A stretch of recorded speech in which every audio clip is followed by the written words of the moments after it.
Crozer Emergency Medicine. I'm Mark Sachs, the program director. I'm Max Cooper, the ultrasound director and one of our APDs. I'm Evan Lynn, one of the chief residents.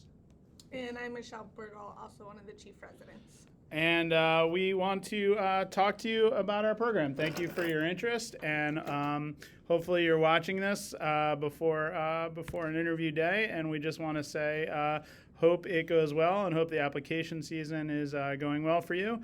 Of course, this is the 2022-23 version, and we are a large community hospital sort of in the Philadelphia region, just outside of the Philadelphia city itself, located along I-95, sort of on the way south towards Delaware. We have a huge hospital campus, about 70 acres. The main site is Crozer, which is located kind of in the middle of this area. It has about 300 beds, and while our program is in its 7th or 8th year of existence, Crozer has long been interested in medical education, and there's a large number of residency and fellowship programs here at the hospital, including internal medicine, OBGYN, podiatry, general surgery, psychiatry, etc. But despite that, the practice of emergency medicine in the hospital here is largely unopposed. There's no orthopedics program. There's not an anesthesia program. We don't have interventional cardiology or GI fellowships. And so it's a very wide ranging scope of practice for our residents. The hospital here is a trauma center. It's the only trauma center in the area. And you'll get great exposure and experience with a wide variety of trauma patients, including gunshots and penetrating trauma, car accidents, and other blunt trauma. The third-year residents manage all of the trauma airways, and our residents are involved in all of the resuscitations, either when you're in the ED or when you're on the trauma service, coming down with primary responsibility for the primary and secondary surveys. We're also one of 2 burn centers in the Philadelphia region, and we take advantage of that by having a burn rotation in the third year. We're also a crisis center, the only 24/7 crisis center in the county, and so you'll get very familiar and adept with the evaluating patients with psychiatric emergencies. We're a comprehensive stroke center, which is the highest level of neurosurgical and neurologic care. And we have a designated neurologic emergency department that's staffed with physicians with either neurocritical care experience or specific interest in neurologic emergencies. And you'll work with them on the initial evaluation and treatment of those patients. We've got a simulation and EMS training center that also has a number of opportunities for emergency medicine residents. The vast majority of your rotations are going to happen here at Crozer, and you can see kind of where we're located along the Delaware River with the city of Chester in the backgrounds, and then sort of our hospital and a little bit of the campus. The highway you see there is I-95, so odds are if anyone's ever driven south of Philadelphia towards Baltimore and DC, you've driven right past our hospital. Like I said, the vast majority of the rotations are going to be at Crozer, but we also have a pediatric partnership with Nemours, which is also known as AI DuPont. This is a quaternary care pediatric hospital about 14 miles away, just over the line into Delaware. It's a pretty brand new building. It's a gorgeous state-of-the-art emergency department and ICU, and you'll rotate there in all 3 years of your residency, in the first and third year in the emergency department, and in the second year in the ICU. But unlike many emergency medicine programs, we actually have a true partnership with DuPont. They send their PEM fellows to do rotations with us here at Crozer in the emergency department, on our EMS service, and also for pediatric ultrasounds. One other point that I like to make about our pediatric EM experience is due to kind of our geographic distance from both Nemours as well as CHOP, we have a large number of pediatric patients that present primarily to our emergency departments. And so unlike some of the other training programs in the area where they really only get pediatric experience when they do specific rotations there, it is a daily part of our workflow evaluating febrile or otherwise sick pediatric patients. Yeah, it's a great point. About 20% of our population in the emergency department is of the pediatric age range, and that goes for traumas and burns as well as general emergency department patients. The other main site of our residency is Taylor Hospital, which is only located about 4 or 5 miles away from Crozer, but is a very different kind of hospital. There's many fewer on-site resources and consultants and subspecialists that are available. So that means that the scope of practice in the emergency department is even broader than it is at Crozer. Also, our residents are positioned to perform hospital-wide emergent procedures. If there's somebody on the floor who is crashing or coding, our residents are able to go there and respond and perform intubation, central lines, other things that are needed upstairs. Taylor is the kind of place with very strong community buy-in. Many of the patients are related to folks who work there, and there's a real strong connection between the hospital and the surrounding community. So the mission of our emergency department is to deliver the highest quality emergency care to all patients regardless of gender, race, religion, or financial status. Our faculty strives to create an atmosphere of clinical excellence and scholarship, and we're committed to developing thoughtful, passionate, and dedicated physicians who will be lifelong learners and leaders in the field of EM. And while that statement is an easy thing to kind of read, what everyone doesn't know is all the kind of time and care that the entire hospital system really put into kind of building this statement. At the kind of creation of our residency program, and Mark, you could probably talk to this more, there was a committee talking about, like, what is our mission statement? And, people talked about a number of different things. And I think the kind of culminating statement that you see here, kind of speaks for itself, but I think the process that went into creating it kind of speaks into, how invested we all are in the education. Yeah, so the key piece was the community, that as we developed and grow and strengthen the program, we didn't want to lose sight of the fact that we are a community hospital that serves the local communities, and I think there's no better example of that than one of our chiefs, who is, you can't see, but is sitting next to me, who was actually born in the hospital, lives in the community, and is now here doing his residency with us. And you'll hear more from him. Yeah, in so a minute. I think that this is Evan, one of the chief residents. I think that Crozer was a no-brainer for me. There was very little to get me to come here. The community statement is nothing but the truth. I felt that not only me, but every resident that comes here is a part of the family. We're a small program. We currently have a PGY class, one class of 8. So all of us really do get along. A lot of us do hang out outside of not only working, but outside in the suburbs and in the Philadelphia area. And it's a program that has always made me feel welcome, and we'll talk more about. Yeah, we'll get more about that in a minute. But first, we want to just talk a little bit about the educational program and some of our goals. So, like I said earlier, in addition to the hat of APD, I also wear the hat of ultrasound director. And one of the really cool things I think about our program is, in addition to the kind of the broad, general, high acuity emergency kind of department feel that so many of us are looking for, we have a number of really interesting subspecialty areas that I think we really excel in. Myself, as the ultrasound director, I've created and led our ultrasound fellowship, and we do a lot of really interesting kind of niche work with regional anesthesia, and we're learning to do transesophageal echo, and we're hoping to bring these kind of emerging resuscitation and pain control tools to our residency more fully. We also have a very active EMS division that I think is unique amongst the area because it's controlled by the hospital as opposed to the county, which helps build our relationship with our medic and paramedic partners. Mark had already mentioned PEDS EM is a real partnership.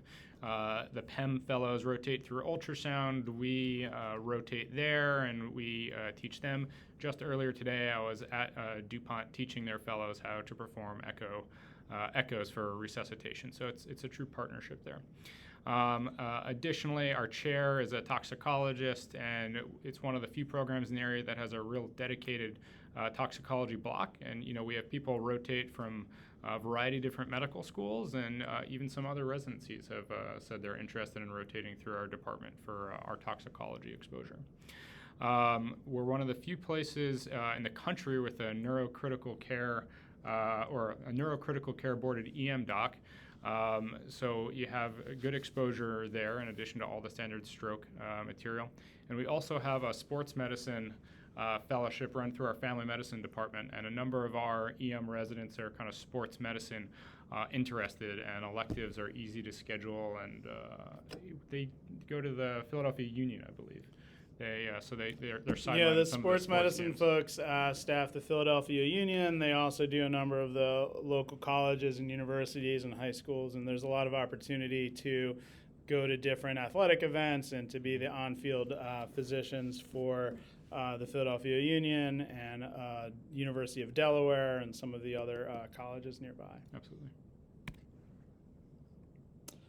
Well, so as we put the curriculum together, we really took the approach that an emergency medicine physician knows what it takes to train emergency medicine physicians. And so our rotations and our curriculum really sort of emphasize emergency medicine and training in the acute care setting. And so here you can see our curriculum spread out over the 3 years of the residency program. In the PGY 1 year, there's an orientation where you'll do some of the basic courses like ACLS and PALS and ATLS. We have what we refer to as tubes and lube, which is a combination rotation of OB/GYN and anesthesia. Hey, ultrasound. I'm sorry, ultrasound and anesthesia. We have an obstetrics rotation. We do a month in the medical ICU, the pediatric ICU, community emergency medicine, and then the remainder of the time here at Crozer. In the PGY 2 year, we have some elective time. The point of this elective time is to explore different subspecialties within emergency medicine, sort of in the local area, whether that's advanced ultrasound, advanced EMS, toxicology, or the number of sports medicine, a number of things that folks choose to do. We have a month in the PEDS ICU, months on the trauma service and in the surgical ICU, EMS, toxicology, community emergency medicine, and then emergency medicine here at Crozer.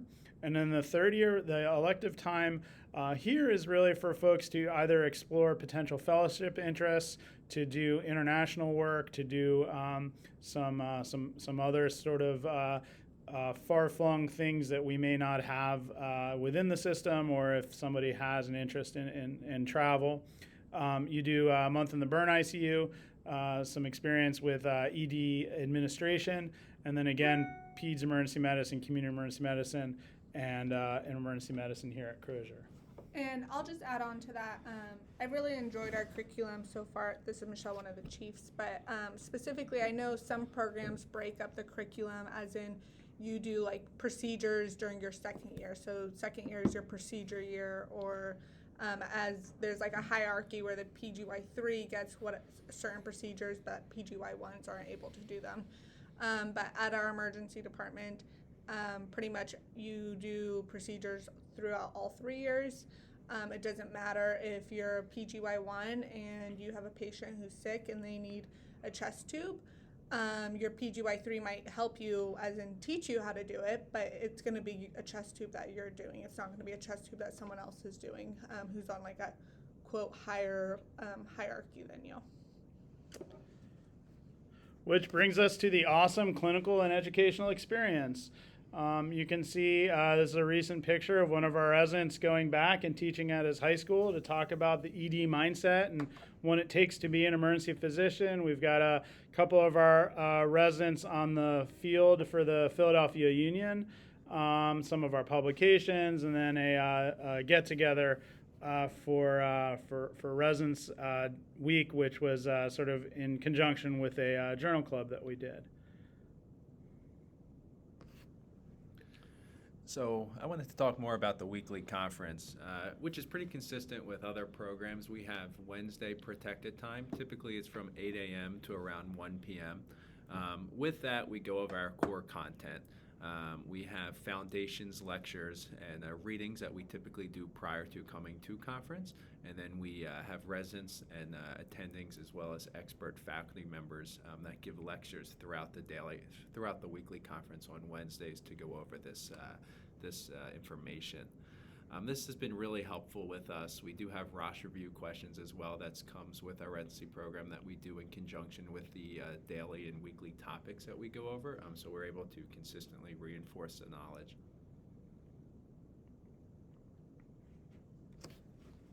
So residents are kind of involved in different avenues of passions of theirs, which is nice. I think if whatever you're interested in, there's most likely a faculty member who's already involved in it who can kind of be a mentor through that. So we do like QI conferences, which is similar to like M&Ms for most other programs. But we also do host things like Wilderness Day. So if you're interested in possibly pursuing that, that's a good way to get involved. We attend all the citywide conferences for Philadelphia. So for instance, today was actually a citywide toxicology conference that our residency participated in. There's EMS conferences as well, and ultrasound conferences that are also citywide that we do as well. And I'm always really impressed by the varied interest of our residents. As the ultrasound director, I certainly have an inside view into kind of some of those interests, and we've helped our residents really become, area experts in regional anesthesia, certainly, but we've also helped people, gain exposure to transesophageal echo. I have, a resident who we're working on a kind of a fracture reduction study so that they can get a sports medicine fellowship spot, and we have other residents who are interested in mushroom foraging. So there's like a varied and super interesting, diverse kind of interest pool amongst all of our residents, and no matter what you're interested in, you'll find kind of mentorship here and opportunities for personal growth. Our medical simulation is something that has been rapidly growing within the last several years of this program. We have Dr. Alana Baltouche, who's been leading this charge. We have a very expensive and very real simulation man that we've been incorporating, not only for required simulations. We do typically after our weekly conference, we'll have about 3 to 4 residents assigned to these simulations, but we've also incorporated this into trauma simulation. So just yesterday I participated in a trauma simulation where we show up thinking it's a real trauma when in fact it's a simulation man and or woman that we have to act and treat as if it was a real patient. And these have really helped with our teamwork, with our camaraderie, and really learn to make sure that when it's the real thing, we know what we're doing. It's amazing how accident-prone this guy named Simon is. We also do monthly journal clubs that are combined with a resident night out. They're typically hosted in either a faculty member's house or a bar or restaurant, kind of review a couple articles, socialize, eat, and then the residents have the remainder of the evening off and protected time to do something social or just kind of hang out. It kind of varies month by month. Next month we've rented out an arcade, and we're going to be hosting a journal club there, and then let everybody have time to play Galaga and Space Invaders and pinball. Don't forget Pac-Man. So for resident wellness, we have a couple different events that we do every year. So Wellness Day, which is really more of like a wellness 3 days. It is kind of decided upon. It does get bigger every year. I think 4 days this year. I think we are kind of asked the class what they want to do. So for instance, this last year we went tubing up in the what is that? Delaware River Gap in the Poconos. Oh, Delaware Water Gap. And we rented a cabin up there, which was really fun. The year before, we went down towards like Atlantic City and did like kind of a beach type trip. So it's kind of different every year, but it is really fun. And it's a really nice way to kind of get to know your residents. We also have a wellness committee. The hospital provides a gym membership to a YMCA that a lot of the residents actually go to and really enjoy. We have the Protected Time, which is the resident night out after conferences, where, like we said, a lot of times residents will just hang out. We'll go to a bar. I think last resident night out we went to like a mini golf type bar, which was really fun as well. And then we also get memberships to AAEM, ASEP, EMRA, as well as time to go to a national conference. And can I just add, not just any YMCA, it's probably the biggest YMCA I've ever seen. There's like a massive indoor track, tennis courts, every rowing machine, biking machine, swimming pool, lifting squash courts, object that you could possibly imagine. Yeah. So really, really cool gym access that you guys will have access to. And some of our residents have definitely prioritized getting, what's the word, swole, I guess. Yeah. We definitely have some very muscular residents. And it is important to know we do have time to make it to the Yeah. gym. I feel like our program does provide us time to do the activities we like to do outside of work. And speaking of our residents, here is a list of kind of who's in our program and where they're from, as well as our ultrasound fellows who are both former residents and elected to stay with us to further their specific training in ultrasounds. We also have a number of graduates, and you can see where they've gone. As you can see, a number of them have gone into fellowship of various different kinds. Obviously, ultrasound, as I've mentioned, toxicology, medical education, EMS. And you can see where they've ended up across the country. So we've had a graduate who is practicing in Anchorage, Alaska, and Miami, Florida, and everywhere in between. One of our third-year residents has actually already taken a job in Hawaii. So next year there'll be a pin out there in Hawaii. So really, if you come through Crozer, you can end up anywhere.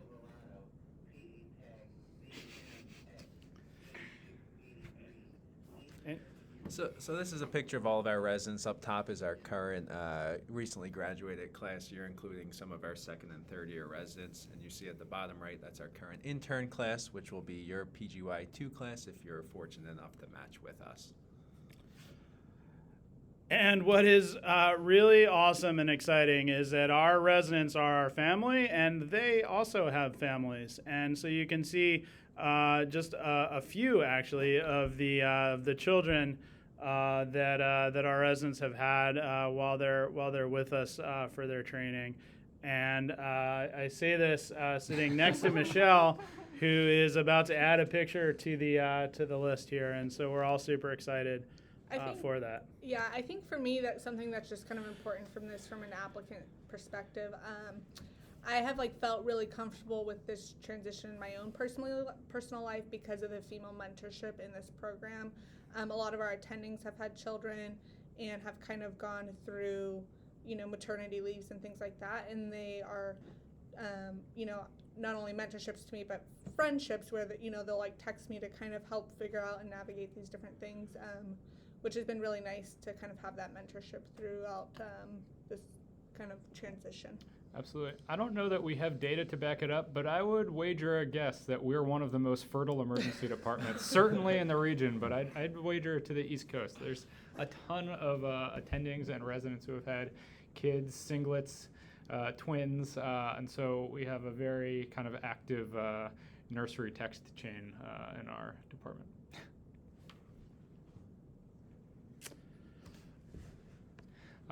So in addition to active text chains about our kids and the dumb things that they're doing that particular day, we have active text chains about our faculty and all of the cool things that they're doing on any particular day.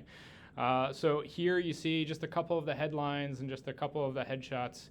Our department is led by Rich Hamilton, who I mentioned earlier is a toxicologist and has a really kind of amazing tox rotation that he teaches. We have kind of our famous faculty, someone that you might recognize if you're active on Twitter, is Steve Carroll, who's the creator of the EM Basic podcast, and he's also our EMS director. And so, having a chance to work with him and analyze literature with him and kind of work on projects with him is always fun. Myself, I'm there. This place, despite being challenged in a past life, caring for kind of battlefield trauma in Afghanistan and kind of sick, inner city patients, I would put the kind of acuity of the patients that we have here up against anyone. And, one particular day I had a very young woman who went into cardiac arrest from what I presume to be viral myocarditis. And we organized getting her hooked up to an ECMO machine and getting her flown out to another area's ICU that could manage her. And she survived totally neurologically and cardiologically intact. And she came with her family and she gave me cupcakes a couple months later. And so that was an article kind of describing the relationship we built. You'll have experiences like that, and I think that's a little bit different about being in a community environment, in a community setting, where people feel a strong attachment to the hospital where they live. I think that's absolutely part of what it means to be a community hospital. It's I live just a couple miles from the hospital, and I take care of my neighbors, and they text me when they cut their finger in the morning chopping their bagel in half, or their avocado finger that develops when they're making their tacos. And we care for our neighbors, and I think that's a really important differentiator. We're an academic hospital, but we're also really kind of community centered.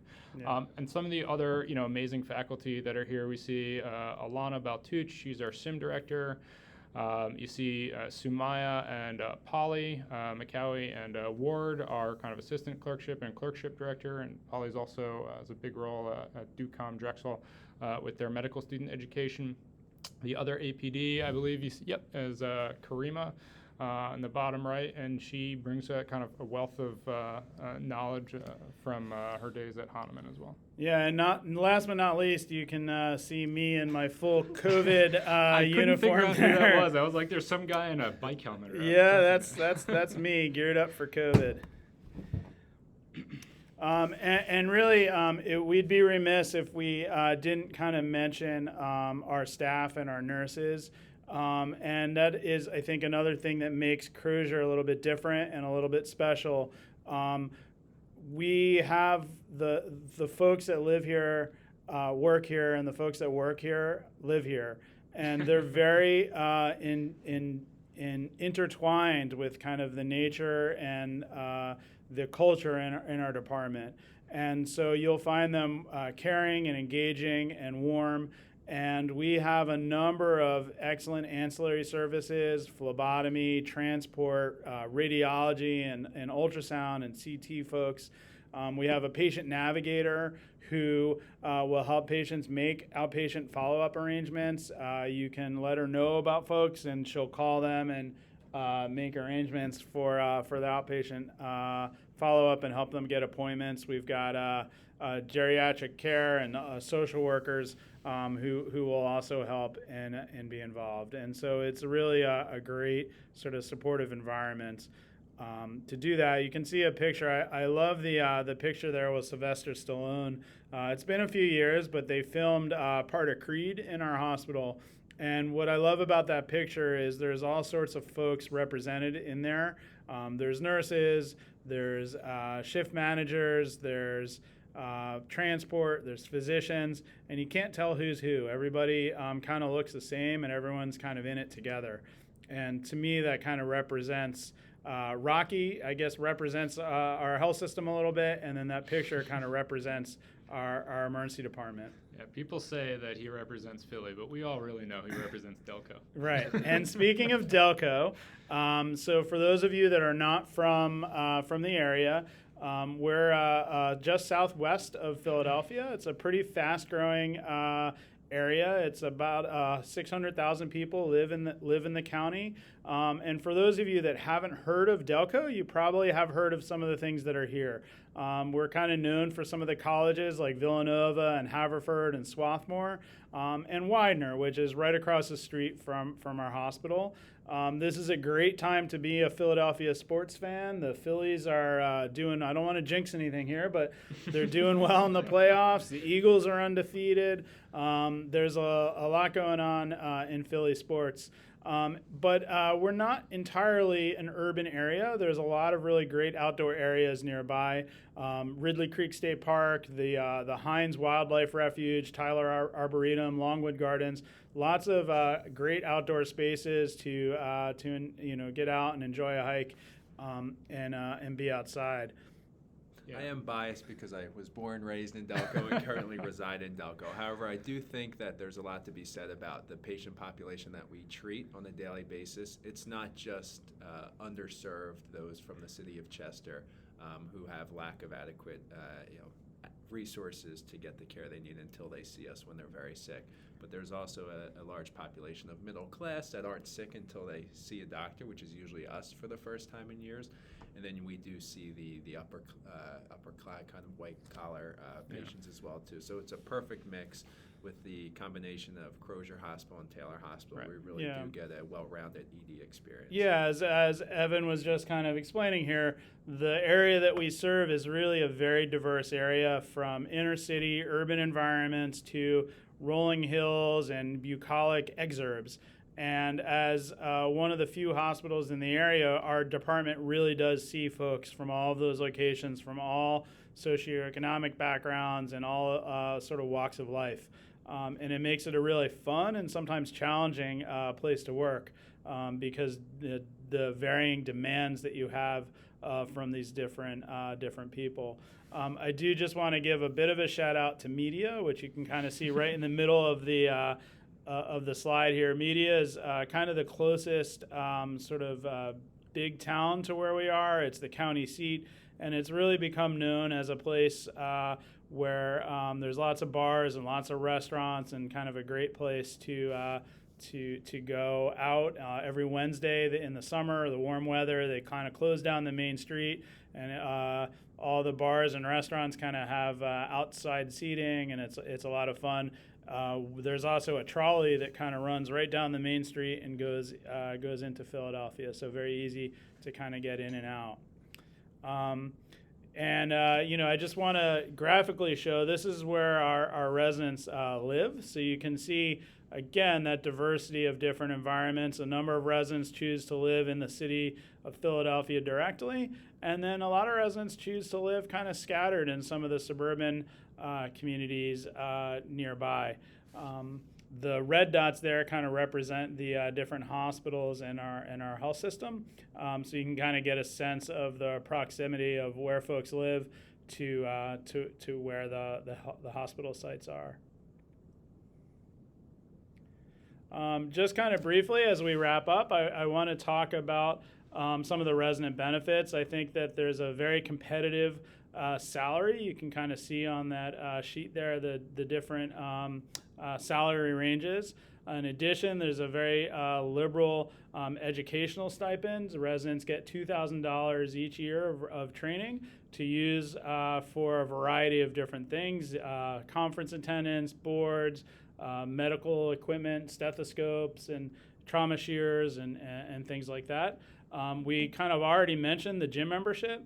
There's a pretty generous vacation package. You get 3 weeks off in the first year and 4 weeks off in the second and third years, as well as what we call bonus time around the holidays. There's free parking. You get scrubs and lab coats and all kinds of other things. And just a shout out to our ultrasound division. We have way too much fun making swag with all of our logos. So if you want a t-shirt or mug or sticker, or maybe even a bow tie, who knows, you can come here and be overwhelmed by all the cool logo branded stuff that we You'll get all kinds of gear if you come here, and really I truly feel that there's nowhere else in the country that you'll be able to make the impact that you'll be able to here with us at Crozer. And I really thank everybody for listening and for having interest in our program. You can find out more information about us at on our Twitter at Crozer-EM, and our Instagram, Crozer-EM, and then also on our Resident Run webpage, which is crozerem.com, and then the official health system webpage, which is at crozerhealth.org. But please, I'm looking forward to meeting everybody. But if you have any questions, please don't hesitate to reach out. And good luck with your interest in coming into emergency medicine. It's really the greatest specialty there is, and no matter where you end up, I'm sure you'll get excellent training. Bye.